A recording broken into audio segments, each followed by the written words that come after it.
الحمد لله نحمده ونستعينه ونستغفره ونؤمن به ونتوكل عليه ونعوذ بالله من شرور أنفسنا ومن سيئات أعمالنا من يهده الله فلا مضل له ومن يضلل فلا هادي له ونشهد أن لا إله إلا الله وحده لا شريك له ونشهد أن سيدنا ومولانا محمدا عبده ورسوله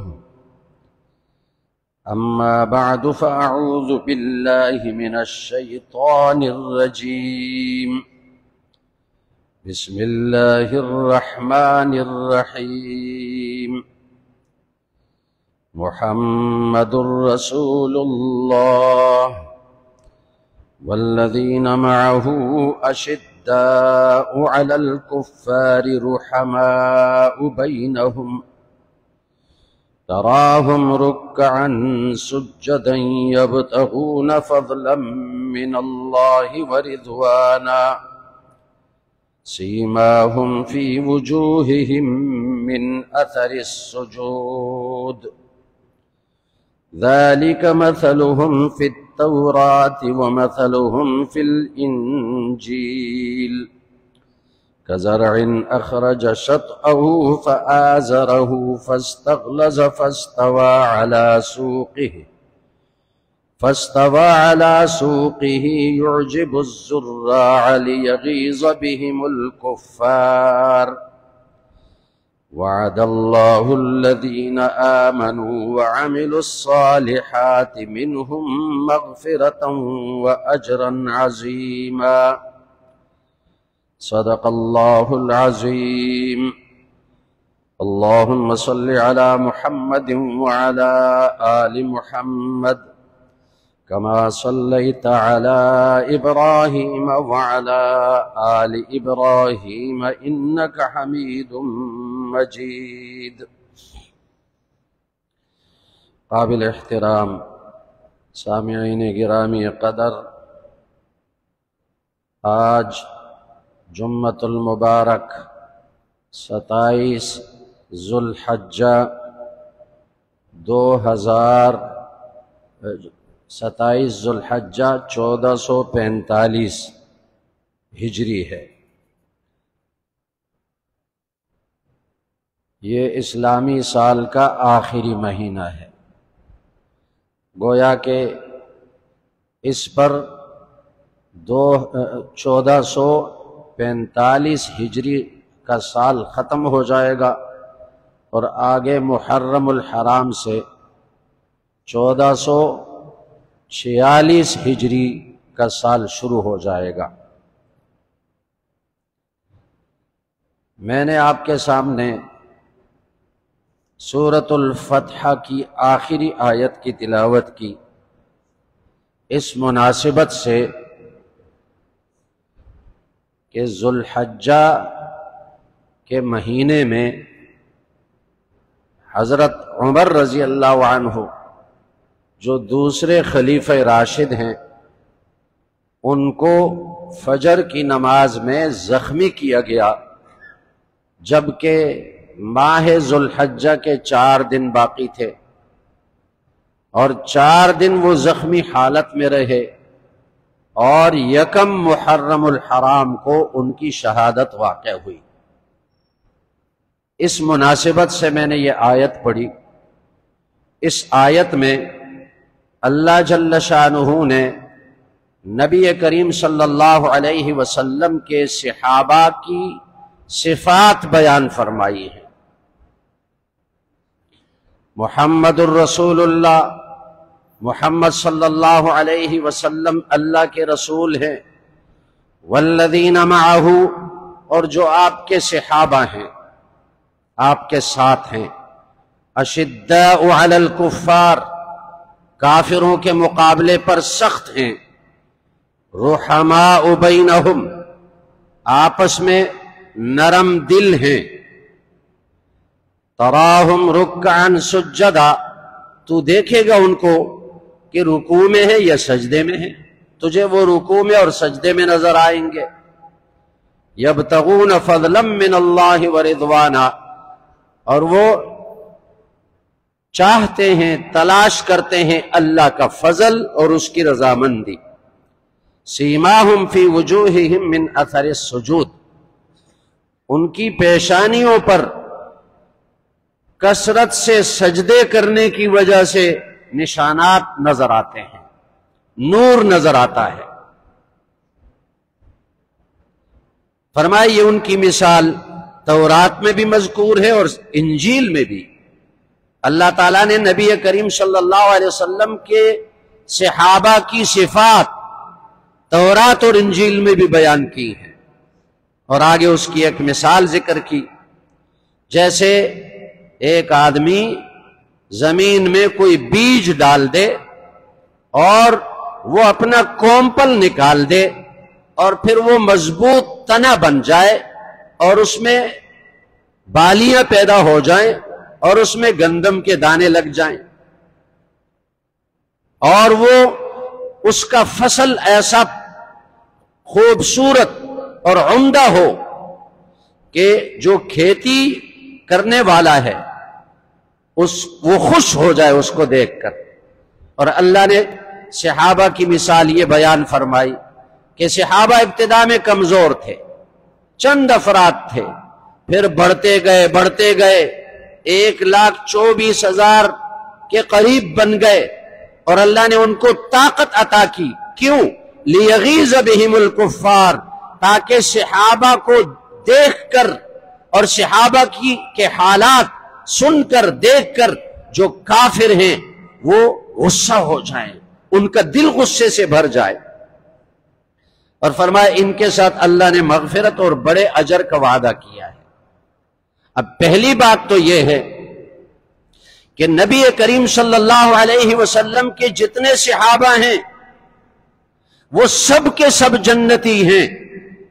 ایک مسلمان کا یہ عقیدہ ہونا ضروری ہے کہ سارے صحابہ جنتی ہیں، اور سارے صحابہ سے اللہ نے رضامندی کا اعلان کیا ہے، اور صحابہ معیار حق ہیں۔ اگر کسی نے حق کو تلاش کرنا ہے وہ صحابہ کی زندگی کو پڑھے تو حق اس کو مل جائے گا، وہ حق کو پالے گا۔ اور یہ کیوں؟ اس لیے کہ صحابہ نبی کریم صلی اللہ علیہ وسلم کے شاگرد ہیں۔ نبی کریم صلی اللہ علیہ وسلم نے 23 سال صحابہ پر محنت کی اور ایک عظیم الشان جماعت صحابہ کی تیار کی۔ اب اگر کوئی کسی صحابی پر تنقید کرے یا سارے صحابہ پر تنقید کرے اور ان کو برا کہے تو یہ تنقید نبی کریم صلی اللہ علیہ وسلم پر آئے گی۔ دنیا میں ایک مدرسہ ہوتا ہے، اسکول ہوتا ہے، اور اس میں پڑھنے والے طلبہ ہوتے ہیں، پڑھانے والے اساتذہ۔ اگر طلبہ کمزور ہوں تو کہا جاتا ہے کہ اس مدرسے اس اسکول کے جو اساتذہ ہیں وہ کمزور ہیں، نکمے ہیں۔ اگر کسی مدرسے اور اسکول کے طلبہ کمزور ہوں اور ان کی تربیت نہ ہو تو لوگ اعتراض کرتے ہیں اس مدرسے اور اس اسکول کے اساتذہ پر کہ وہ نکمے ہیں، کسی کام کے نہیں۔ تو اگر کوئی صحابہ پر اعتراض کرے، تنقید کرے، گویا کہ اس تنقید کے اندر اس کا یہ دعویٰ ہے کہ نعوذ باللہ نبی کریم صلی اللہ علیہ وسلم صحابہ کی تربیت نہ کر سکے اور صحابہ کو درجہ کمال تک نہ پہنچا سکے۔ نعوذ باللہ نبی کریم صلی اللہ علیہ وسلم کو نکما کہنا پڑے گا۔ تو نبی کریم صلی اللہ علیہ وسلم معلم کائنات ہیں، واحد ایسے استاد ہیں، ایسے معلم ہیں کہ جن کے سارے شاگرد 100% کامیاب ہیں۔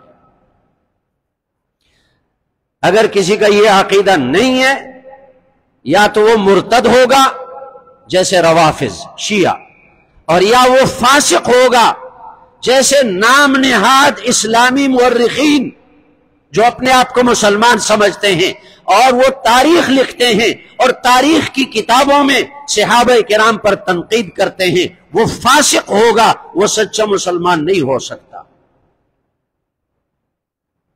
اور دوسری بات، حضرت عمر رضی اللہ عنہ کی خصوصیات اور ان کے فضائل ہر مسلمان کو سمجھنا ضروری ہے۔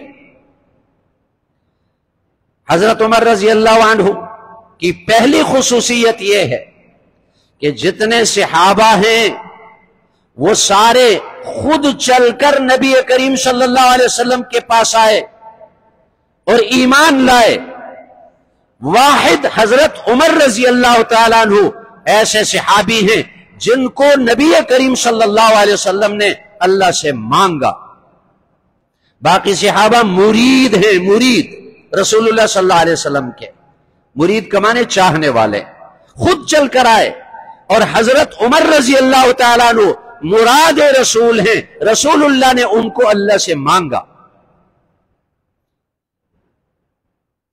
7 سال نبوت کے گزر چکے اور نبی کریم صلی اللہ علیہ وسلم محنت کرتے رہے، دعوت دیتے رہے، اور ان 7 سالوں میں کتنے افراد مسلمان ہوئے؟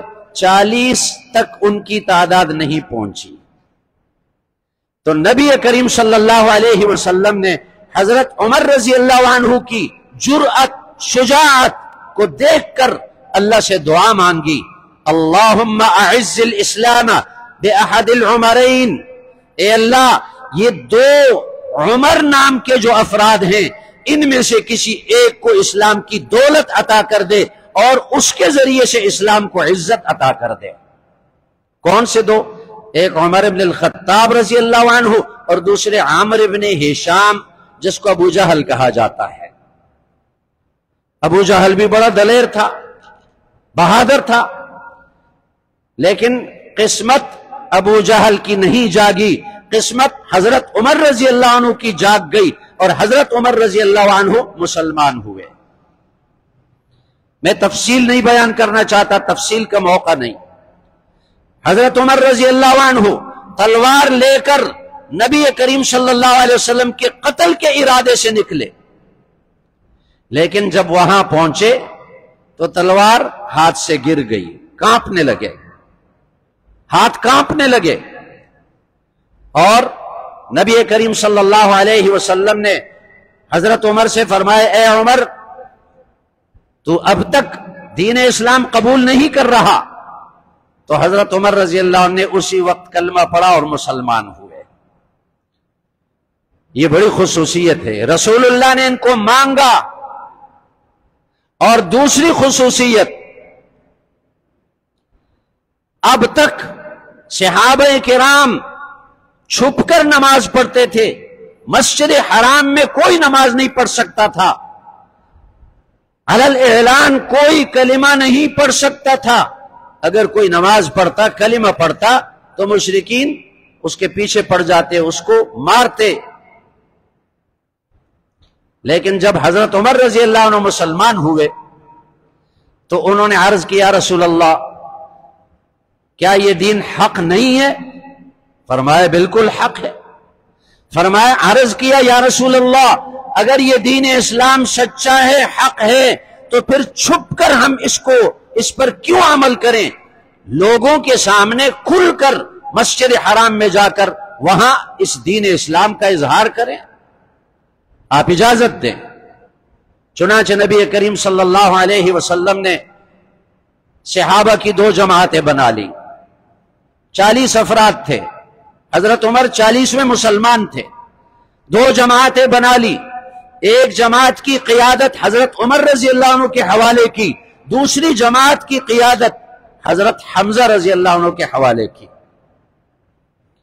اور یہ دونوں جماعتیں چلی گئی مسجد حرام میں، اور مسجد حرام میں کفار اور مشرکین بیٹھے ہوئے ہیں، اور حضرت عمر رضی اللہ عنہ نے سب کے سامنے کلمہ پڑھا، اشہد ان لا الہ الا اللہ واشہد ان محمد رسول اللہ۔ جب کفار نے ان سے کلمہ سنا ان کے تو دل ٹوٹ گئے، اتنا بڑا جری اور دلیر شخص ہم سے الگ ہو گیا اور مسلمانوں کے ساتھ مل گیا۔ تو کفار سارے مرعوب ہو گئے، ڈر گئے، اور اس کے بعد سے مسلمان کھل کر مسجد حرام میں نمازیں پڑھنے لگے اور کھل کر کلمہ پڑھنے لگے۔ اسی بنیاد پر نبی کریم صلی اللہ علیہ وسلم نے حضرت عمر کو لقب دیا، انت الفاروق، تو فاروق ہے۔ یہ لقب رسول اللہ صلی اللہ علیہ وسلم نے دیا۔ فاروق کا معنی کیا ہے؟ حق اور باطل کے درمیان فرق کرنے والا، تمیز کرنے والا، اسلام اور کفر کے درمیان تمیز کرنے والا۔ یہ حضرت عمر کی خصوصیت ہے۔ اور تیسری خصوصیت، حضرت عمر نبی کریم صلی اللہ علیہ وسلم کے سسر ہیں۔ حضرت عمر رضی اللہ عنہ کی بیٹی حضرت حفصہ رضی اللہ عنہا ام المومنین، ہماری ماں، اپنے پہلے شوہر سے بیوہ ہو گئی تو حضرت عمر خود ان کے لیے رشتہ تلاش کرنے لگے۔ حضرت عثمان سے عرض کیا کہ آپ میری بیٹی کا رشتہ قبول کر لیں، اس کو نکاح میں لے لیں۔ حضرت عثمان رضی اللہ عنہ خاموش ہو گئے اور عرض کیا کہ میں مشورہ کروں گا۔ کچھ دنوں کے بعد حضرت عثمان رضی اللہ عنہ نے جواب دیا کہ ابھی میرا ارادہ نکاح کا نہیں بنتا۔ پھر حضرت عمر رضی اللہ عنہ نے ابو بکر صدیق رضی اللہ عنہ کو اپنی بیٹی کا رشتہ پیش کیا۔ ابو بکر صدیق رضی اللہ عنہ نے انکار کر دیا، کوئی واضح جواب نہیں دیا۔ تو حضرت عمر فرماتے ہیں کہ مجھے عثمان سے زیادہ ابو بکر پر غصہ آیا، کیونکہ یہ تو میرے قدیمی دوست تھے، تعلق والے تھے، اور میرے دل میں یہ بات آئی تھی کہ میں اپنی بیٹی کا رشتہ ان پر پیش کروں گا، یہ ضرور قبول کریں گے، لیکن انہوں نے بھی قبول نہیں کیا۔ تو چند دنوں کے بعد نبی کریم صلی اللہ علیہ وسلم نے خود حضرت عمر سے فرمایا کہ میں آپ کی بیٹی کے ساتھ شادی کرنا چاہتا ہوں۔ اور جب حضرت حفصہ رضی اللہ عنہا کا نکاح رسول اللہ صلی اللہ علیہ وسلم کے ساتھ ہو گیا اور وہ ام المومنین بن گئی، تو اس کے بعد ابو بکر صدیق رضی اللہ عنہ نے حضرت عمر سے فرمایا کہ تم نے اپنی بیٹی کا رشتہ مجھ پر پیش کیا، میں نے انکار کیا، اس کی وجہ یہ تھی کہ میں نے رسول اللہ صلی اللہ علیہ وسلم کی زبان سے سنا تھا کہ رسول اللہ صلی اللہ علیہ وسلم آپ کی بیٹی کا ذکر کر رہے ہیں اور شادی کا ارادہ کر رہے ہیں، تو میں نے چاہا کہ رسول اللہ صلی اللہ علیہ وسلم کے راز کو افشا نہ کروں، اس کو راز رہنے دوں۔ اگر رسول اللہ صلی اللہ علیہ وسلم آپ کی بیٹی کے ساتھ شادی نہ کرتے تو میں ضرور قبول کر لیتا۔ تو حضرت عمر رضی اللہ عنہ رسول اللہ صلی اللہ علیہ وسلم کے سسر ہیں۔ چوتھی خصوصیت، حضرت عمر رضی اللہ عنہ رسول اللہ صلی اللہ علیہ وسلم کے داماد ہیں، بخاری شریف میں واقع آتا ہے۔ کیسے داماد ہیں؟ رسول اللہ صلی اللہ علیہ وسلم کی نواسی ام کلثوم حضرت عمر رضی اللہ عنہ کے نکاح میں تھی، حضرت علی رضی اللہ عنہ کی بیٹی، حضرت فاطمہ رضی اللہ عنہ کی بیٹی، اور حضرت عمر رضی اللہ عنہ نے خود حضرت علی سے فرمایا کہ میرے لیے رشتوں کی کوئی کمی نہیں، رشتے اور بھی مل جائیں گے، لیکن میں یہ چاہتا ہوں کہ رسول اللہ صلی اللہ علیہ وسلم کے ساتھ میرا رشتہ ہو، تعلق ہو، یہ رشتہ قیامت کے دن کام آئے گا، اس لیے آپ اپنی بیٹی کا نکاح مجھ سے کرا دیں۔ حضرت علی رضی اللہ عنہ نے اس کو پسند فرمایا اور نکاح ہو گیا۔ تو حضرت عمر رضی اللہ عنہ نبی کریم صلی اللہ علیہ وسلم کے داماد بھی بن گئے۔ پانچویں خصوصیت، نبی کریم صلی اللہ علیہ وسلم نے حضرت عمر رضی اللہ عنہ کے دین کے کامل ہونے کی گواہی خود دی۔ اور حضرت عمر رضی اللہ عنہ کے علم کے کامل ہونے کی گواہی خود دی۔ بخاری شریف میں دونوں حدیثیں آتی ہیں۔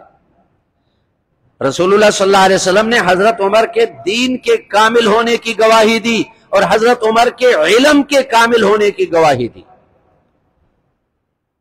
بخاری شریف کی حدیث میں ہے کہ نبی کریم صلی اللہ علیہ وسلم نے صحابہ کے سامنے اپنا خواب ذکر کیا، اور رسول اللہ صلی اللہ علیہ وسلم کا خواب اللہ کی طرف سے وحی ہوتی ہے۔ ہر نبی کا خواب وحی ہوتی ہے اللہ کی طرف سے۔ نبی کو خواب میں جو دکھایا جاتا ہے وہ بھی دین ہے، شریعت ہے۔ تو فرمایا کہ مجھے خواب میں دکھایا گیا کہ میرے صحابہ سامنے ہیں اور انہوں نے قمیصیں پہنی ہوئی ہیں، کسی کی قمیص سینے تک ہے، کسی کی قمیص ناف تک، کسی کی قمیص اس سے بھی نیچے ہے، لیکن میں نے عمر کو دیکھا کہ عمر کی قمیص اتنی لمبی ہے کہ اپنی قمیص کو کھینچتے ہوئے زمین پر کھینچتے ہوئے جا رہے ہیں، اتنی لمبی قمیص۔ صحابہ نے عرض کیا رسول اللہ فما اولتہ، آپ نے اس خواب کی تعبیر کیا نکالی؟ فرمایا الدین، اس کی تعبیر دین ہے، یہ قمیص دین ہے۔ جیسے قمیص انسان کی پردہ پوشی کرتا ہے، قمیص انسان کو سردی گرمی سے بچاتا ہے، تو دین بھی انسان کی عزت کی حفاظت کرتا ہے اور اس کو دنیا اور آخرت کے عذاب سے بچاتا ہے۔ تو گویا کہ حضرت عمر کا دین کامل ہوا، اتنا کامل ہوا کہ جو قمیص دکھائی گئی وہ اتنی لمبی تھی، حضرت عمر اس قمیص کو کھینچتے ہوئے جا رہے ہیں۔ تو نبی کریم صلی اللہ علیہ وسلم نے حضرت عمر رضی اللہ عنہ کے دین کے کامل ہونے کی گواہی دی اور علم کے کامل ہونے کی گواہی، وہ بھی بخاری شریف کی حدیث میں ہے۔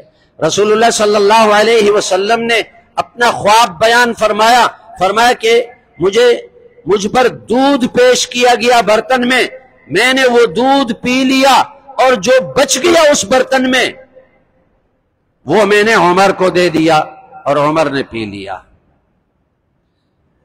جس کو اردو میں جھوٹا کہتے ہیں۔ میں نے اپنا بقیہ دودھ حضرت عمر کو پلایا، تو صحابہ نے پوچھا یا رسول اللہ آپ نے اس کی کیا تعبیر نکالی؟ فرمایا العلم۔ اگر خواب میں کوئی دودھ پیتا ہوا دیکھ لے تو یہ اس کی تعبیر یہی ہوتی ہے کہ اس کو اللہ دین کا علم عطا کرے گا۔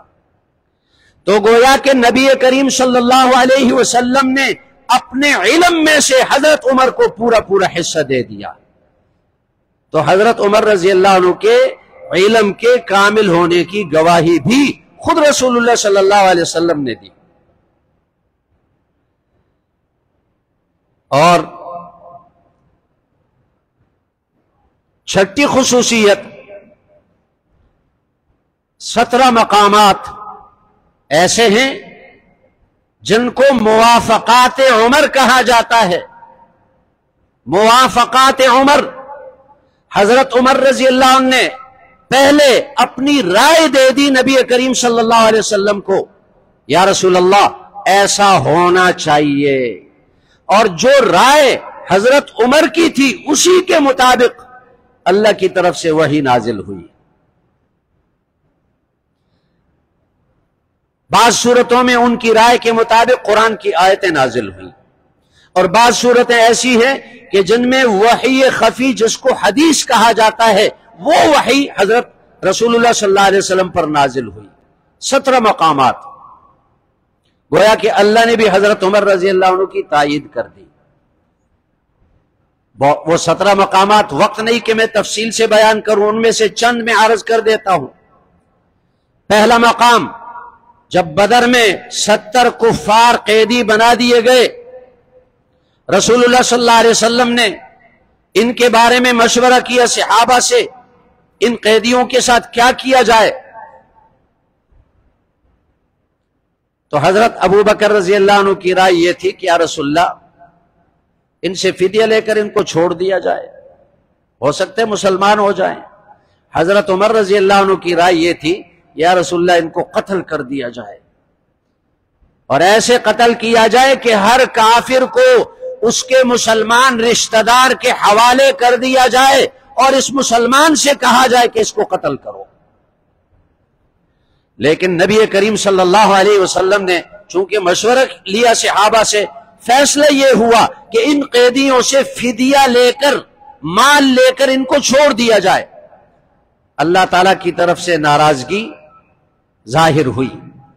ما كان لنبي ان يكون له اسرى حتى يثخن في الارض، قرآن میں نبی کا یہ کام نہیں کہ وہ قیدیوں کو چھوڑے اور مال لے، بلکہ ان کا خون بہانا چاہیے تاکہ کفر مٹ جائے۔ فرمائے لولا کتاب من اللہ سبق لمسکم فیما اخذتم عذاب عظیم، اگر اللہ کی تقدیر میں پہلے فیصلہ نہ ہوتا تو تم نے جو ان قیدیوں کو چھوڑا اور ان کے بدلے مال لیا، اس پر اللہ کی طرف سے سخت عذاب نازل ہوتا۔ تو حضرت عمر رضی اللہ عنہ کی رائے یہ تھی کہ ان کو قتل کیا جائے، اور اللہ کے نزدیک پسندیدہ بات یہ تھی کہ ان کو قتل کیا جائے۔ اسی طرح حضرت عمر رضی اللہ عنہ نے عرض کیا رسول اللہ، یہ جو مقام ابراہیم ہے، کعبۃ اللہ سے تھوڑا سا فاصلے پر جو مینار نظر آتا ہے، اس میں پتھر ہے، اس میں ابراہیم علیہ السلام کے قدموں کے نشانات ہیں۔ حضرت عمر نے عرض کیا رسول اللہ، اس مقام ابراہیم کو ہم مصلی نہ بنائیں، یہاں 2 رکعت نفل نہ پڑھیں؟ تو قرآن کی آیت نازل ہوئی وَاتَّخِذُوا مِن مَقَامِ إِبْرَاهِيمَ مُصَلًّى، مقام ابراہیم میں نماز پڑھو۔ حضرت عمر رضی اللہ عنہ نے عرض کیا رسول اللہ، آپ کے گھر میں ہر قسم کے لوگ آتے ہیں، آپ اپنی ازواج کو، بیویوں کو اور مسلمان عورتوں کو پردہ کرنے کا حکم دیں۔ اس وقت تک پردے کا حکم نازل نہیں ہوا تھا، تو حضرت عمر کی رائے کے مطابق قرآن مجید میں پردے والی آیتیں نازل ہو گئیں۔ پردہ جو اسلام کا ایک بنیادی حکم ہے، عورتوں کے لیے ایک اہم حکم ہے، یہ حضرت عمر رضی اللہ عنہ کی رائے کے مطابق نازل ہوا ہے۔ اسی طرح قرآن میں مذکور ہے کہ رسول اللہ صلی اللہ علیہ وسلم کی ازواج نے، امہات المومنین نے رسول اللہ صلی اللہ علیہ وسلم سے زیادہ خرچے اور مال کا مطالبہ کیا، تو حضرت عمر نے عرض کیا رسول اللہ، آپ کے لیے عورتوں کی کوئی کمی نہیں، اگر یہ دنیا چاہتی ہیں، آپ کی ازواج، آپ کی بیویاں دنیا چاہتی ہیں، آپ ان کو طلاق دے دیں، آپ کے لیے عورتوں کی کمی نہیں۔ اس پر قرآن مجید کی آیت نازل ہوئی، یا ایھا النبی قل لازواجک ان کنتن تردن الحیات الدنیا وزینتها، اے نبی اپنی بیویوں سے کہہ دو اگر تم دنیا چاہتی ہو میں تمہیں مال دے کر فارغ کر دوں، اور اگر تم اللہ اور اس کے رسول کو چاہتی ہو تو اللہ نے تمہارے لیے بڑا اجر تیار کیا۔ چنانچہ ساری ازواج مطہرات نے عرض کیا رسول اللہ، ہم تو اللہ اور اس کے رسول کو چاہتی ہیں۔